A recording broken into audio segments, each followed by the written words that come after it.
conferencia. Bueno, buenas tardes a todas y todos. Primero agradecer la posibilidad de estar compartiendo este encuentro con colegas docentes y con el corazón de la disciplina que son los estudiantes. Este trabajo, que voy a hablar en plural porque es un trabajo colectivo con dos compañeras más que vengo a presentar hoy, habla un poquito de nuestra situación local en la Universidad Nacional de Mar del Plata, Argentina, que es de donde provengo y donde es mi lugar de trabajo. Y es la presentación de un bot, que ahora vamos a entender por qué un bot y por qué no otro tipo de estrategia. Para eso, lo primero, contarles cómo se comportan las carreras de bibliotecología dentro de la Universidad Nacional de Mar del Plata. Nosotros contamos con títulos de pregrado, que es bibliotecario escolar, presencial y a distancia, bibliotecología, solo en modalidad presencial, el profesorado en bibliotecología y la licenciatura en bibliotecología. La modalidad presencial mantiene una matrícula de alrededor de, cuando decimos matrícula son personas inscriptas, de 100 estudiantes entre las dos carreras, bibliotecario escolar y bibliotecología, y la licenciatura se dicta únicamente a distancia. El caso que es diferente entre estos dictados de estas carreras es bibliotecario escolar modalidad a distancia, que sostiene una matrícula de entre 2.000 y 4.000 ingresantes por año. Y esto sucede porque la carrera se dicta alrededor de todo el país. Entonces, saben que Argentina es un territorio vasto y extenso. Entonces, estudiantes de cualquier lugar del país pueden acceder a un título de pregrado por medio de la virtualidad. Les cuento que en su momento, en sus inicios, esta carrera era arancelada con un arancel muy bajo, ¿sí?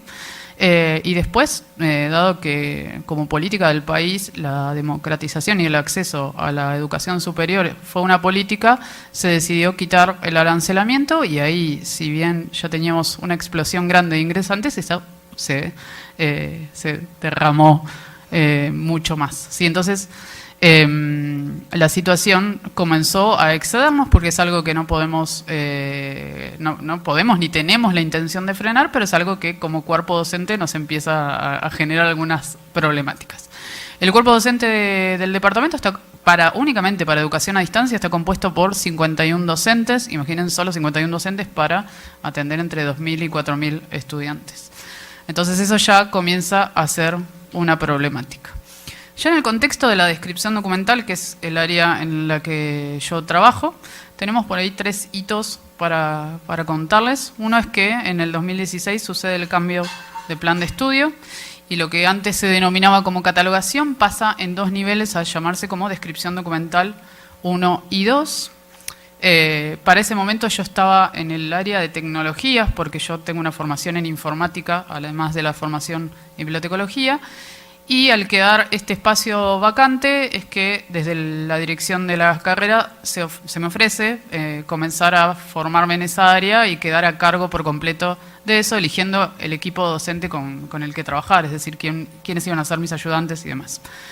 Yo escuchaba hoy los casos anteriores donde la catalogación muchas veces está vista como algo que no es tan divertido o agradable. Bueno, cambiar también esa perspectiva que tenían los estudiantes en la carrera, ¿sí?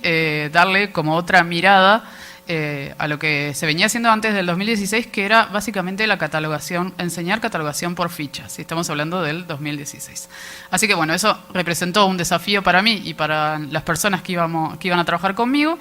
Y es que decidimos cambiar totalmente la perspectiva con la que venía trabajando la asignatura y les puedo asegurar que los estudiantes están contentos y valoran ese cambio y tienen un aprecio muy grande por lo que es el trabajo que se hace en la descripción documental. Entonces se renueva ese equipo docente y, como les comenté este hito anteriormente, esto se sucede con la gratuidad de las carreras a distancia. ¿Cómo empezamos a estructurar las clases? Porque aquí fue borrón y cuenta nueva, empecemos desde cero, ¿sí? Primero, decidimos como primer norma, directriz o regla de catalogación empezar a emplear RDA, eliminar por completo el dictado, no ahora vamos a ver que no tanto por completo de las Anglo. Entonces, tal como contaban las compañías de Uruguay, nuestra problemática siempre es el pago de suscripciones, porque nuestra realidad es diferente, así que con mucho esfuerzo en su momento se compraron RDA en papel y comenzamos también a usar una única licencia que teníamos de RDA Toolkit para empezar a elaborar el material. Así que los módulos están al 100% desarrollados por lo que es el equipo docente. Para lo que era la virtualidad, imagínense que la virtualidad sincrónica con esa cantidad de estudiantes también es un problema, por lo cual tenemos que recurrir a métodos que no son sincrónicos, son asincrónicos. Entonces generamos también material audiovisual por cada clase que dictábamos. Luego comenzó a existir otra problemática que es la corrección de las actividades prácticas, por lo cual para asegurar que el estudiante tuviera la práctica que necesita, porque sabemos que estas materias requieren de mucha práctica, comenzamos a generar actividades de autocorrección. Pero detectamos que en la mayoría de los casos, muchas veces el estudiante no las realizaba o no estaba interesado en acudir a la práctica y esto en el contexto a distancia. Por lo cual, cuando llegaban a las actividades o a las formas de evaluación que tenía la asignatura de carácter obligatorio, veíamos ahí plasmado que esa práctica no se había generado en ese momento. También transversal a toda la asignatura generamos lo que es material adicional y obligatorio, que son capítulos por separado a veces de la RDA, las políticas que nosotros generamos para aplicar junto con RDA, bueno, acceso a COA y otros software que ahora les voy a contar que también incluimos en la cursada. Nosotros para impartir estas asignaturas siempre empezamos por dos preguntas, que es el qué y el cómo, ¿sí? Y nos sirvió mucho RDA original para empezar a enseñar un código, una norma de catalogación desde un punto muy abstracto, que es lo que ofrece esta norma, ¿sí? Donde nosotros podemos aplicar conceptos que provee la norma al mundo real, ya sea por el modelo entidad-relación o por lo que ahora sucede con el LRM, ¿sí? Podemos partir del mundo real para luego avanzar a lo que es el mundo bibliográfico. Entonces siempre le decimos el qué, que es lo que nos ofrecen los esquemas de catalogación, los atributos, los campos, los subcampos, los metadatos y los valores que vamos a ingestar en cada uno, y con qué entornos de aplicación vamos a moldear esos esquemas. Nosotros trabajamos mostramos un poquito lo que son las Anglo, ahora les voy a contar cómo, RDA y SBD, y las directrices propias que nosotros en nuestro país utilizamos para lo que son repositorios digitales. Entonces, siempre hablamos de, en ese punto abstracto que les contaba, de estos componentes del modelo entidad-relación, que son las entidades, los atributos y las relaciones. Encuadramos esos componentes en diversos esquemas, que son los que les comentaba anteriormente, y vamos a trabajar todos esos esquemas en diversos entornos de aplicación. Los tradicionales, que son los propios que ofrecen los catálogos de las bibliotecas, los científicos técnicos, porque también apuntamos a que conozcan diversidad de documentos como son las patentes, los académicos, cuando trabajamos en lo que es la parte de repositorios y ciencia abierta. También trabajamos con objetos museísticos, ahora les cuento por qué, y con entornos no convencionales, porque nuestra carrera también tiene una mirada de que el profesional de la información se puede insertar en espacios que no son tradicionales como la biblioteca para los que están orientados. Entonces también vamos hacia ese punto y trabajamos un poco con lo que es inteligencia de datos para que haya una apertura de las expectativas del profesional a largo plazo. Software que utilizamos, COA, ya un poquito, creo que en privado y en público hemos estado discutiendo el tema de la representación de las relaciones en COA, que es una limitante.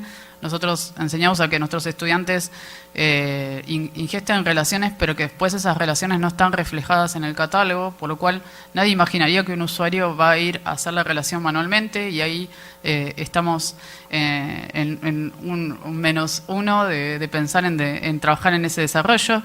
Trabajamos con XML, con el software Omeka para repositorios y con lo que es Collective Access para objeto museístico. Freno acá porque lo que no les conté es que nuestra carrera de bibliotecología tiene 3 orientaciones. Una es en museos, la otra es científico-técnica y la otra es sociocomunitaria. Por lo tanto, desde la descripción documental también tenemos que abarcar esos 3 aspectos y no solo sesgarnos a lo que es un único objeto documental.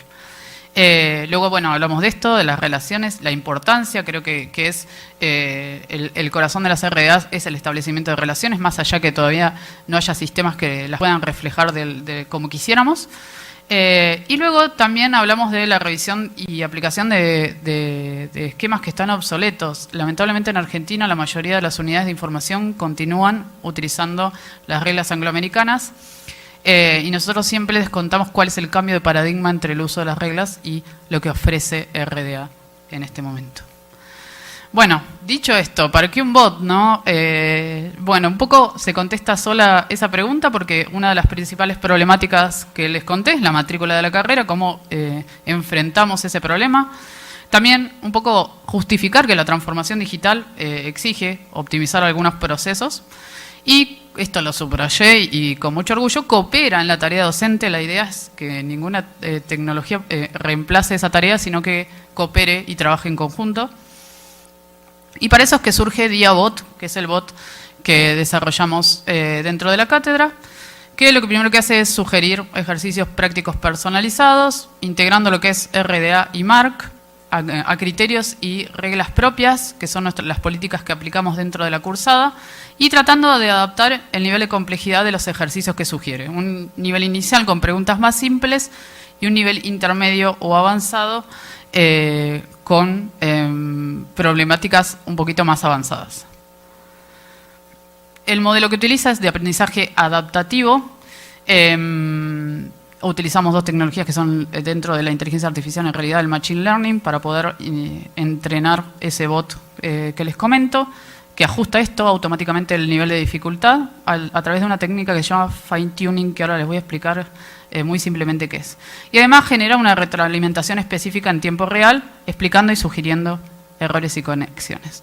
Esto es muy complejo, pero voy a tratar de simplificarlo. En realidad nosotros, en lugar de utilizar un bot como quizás lo que conocemos, por lo menos en mi país, que muchas veces están en los bancos y que responden por menú, lo que tratamos de hacer es tomar uno de los modelos preentrenados que existen, como Llama, que es el de Meta, que contiene WhatsApp, o GPT, que es con el primero que trabajamos, que sería como un bot que tiene conocimientos enciclopédicos. Lo que hace el fine tuning es entrenarlo, por ejemplo, en lo que es los contenidos de nuestra asignatura. ¿Cómo hicimos eso? Le volcamos todos los materiales que generamos en la asignatura, así como también los trabajos prácticos, las actividades de corrección. Hicimos anónimos los exámenes, pero también los volcamos en el entrenamiento y con eso logramos que esta herramienta comience a entrenarse en ese sentido, que era lo que queríamos.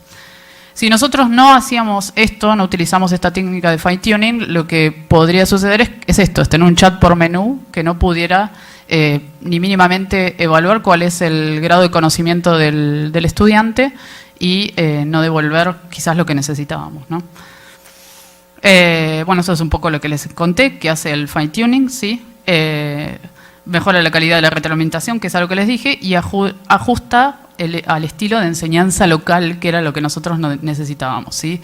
Que no nos muestre ejemplos que quizás ya vienen contenidos en el modelo, sino que los ejemplos sean de carácter local, que es lo que necesitamos.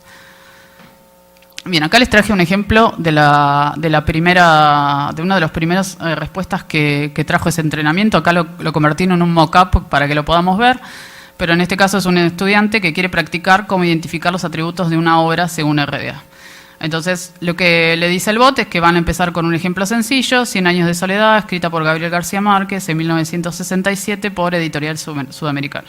¿Cuál sería el atributo principal relacionado con el autor de esta obra según RDA? Bueno, acá el estudiante contesta. Ese es el acceso autorizado para el creador de la obra, contesta el bot. ¿Cuál sería el atributo que corresponde a la fecha de expresión? Ahí coloca 1967 y ahí genera una corrección con respecto a su preentrenamiento. Cuando genera la corrección y detecta un error, hay varios errores en esta discusión que después fuimos afinando, otorga una pista para que el estudiante llegue a la respuesta que se necesita, ¿sí? Por ejemplo, esta pista, la expresión se refiere a una realización concreta de una obra como traducción o adaptación. Entonces, lo que hace es ofrecer algo del contenido que nosotros le volcamos para entrenarlo, para poder hacer que el estudiante llegue a esa respuesta que necesitamos. Vuelve a probar con otra pregunta, el estudiante la contesta y bueno, ahí termina, o el estudiante podría seguir en el trabajo de consulta del bot. Ya termino, ¿eh? ¿Qué queda para concluir con DiaBot? Acá voy a leer de atrás para adelante. El lanzamiento es en el segundo cuatrimestre del 2025 de este año, que es donde los ingresantes 2025 van a acceder al nivel 1 de descripción documental. Y nos falta concluir este entrenamiento para Llama, este fine-tuning que yo les comentaba, para que pueda estar correctamente funcionando. Van a haber errores, vamos a tener que evaluarlo. Ya estuvo probado con un grupito de 10 estudiantes que ya habían cursado la materia para poder ver cómo funcionaba y concluir con la integración con Moodle, que es lo que nos falta para que comience a aparecer únicamente en nuestra asignatura y no en el resto de las asignaturas que están comprendidas dentro del campus virtual. Muchas gracias. Ahí tienen mis datos de contacto y siempre lo importante es compartir la información, así que cualquier cosa nos pueden escribir.